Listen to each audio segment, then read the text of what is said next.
লোকটার জন্যই আসা?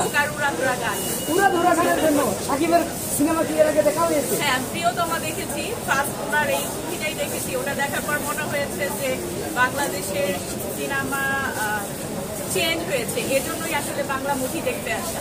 শাকিবের সিনেমা কত বছর ধরে দেখা হয়?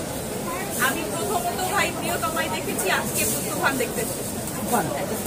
তো আপনাদের কাছে এইবার কেমন মনে হচ্ছে যে তার কথাটা শুনে আসলে আপনারা এই সিনেমাটা দেখার জন্য না, এসেছেন? মূলত ওনাদের গেটআপ, গান, মানে সবকিছু ওভারঅল মুভিটার যা কিছু হয়েছে সবকিছু দেখে ভালো লাগছে। দেখে আমি আর আমার যা দুজন মিলে বাচ্চাদের রেখে চলে আসছি।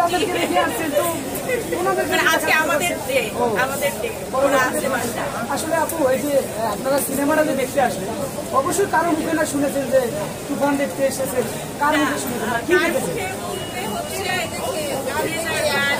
আর হচ্ছে যখন দেখলাম যে অনলাইনে টিকিট পারচেস করতে যে ফুল মানে সোল আউট হয়েছে হাউসফুল, সেই জন্য আর ঈদের পর রাস্তা ফাঁকা, এটাও একটা ফ্যাক্ট। সবকিছু মিলায়া আসা।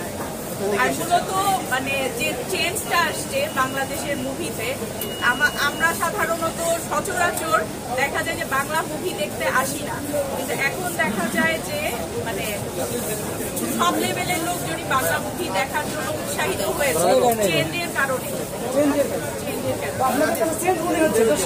শেষ কথা হচ্ছে, আসলে শাকিব খানের উদ্দেশ্যে আপনাদের কি বলার আছে? শাকিব খানের মধ্যে উনি তো সুপারস্টার অলরেডি প্রমাণিত, আমাদের আর কিছু বলার নাই। মানে এখন যে মানে আরো করতেছেন এগুলো আরো উন্নত হোক, মানে এর চেয়ে ডাউন না হোক, আরো ভালোর দিকে হোক। এরপর কিন্তু সিনেমা দেখার পর এবং ভাইদেরকে নিয়ে আসতে হবে এবং আপনাদের বাচ্চাদেরকে নিয়ে আসতে হবে। বাচ্চারা থেকে আপনাদেরকে অসংখ্য ধন্যবাদ।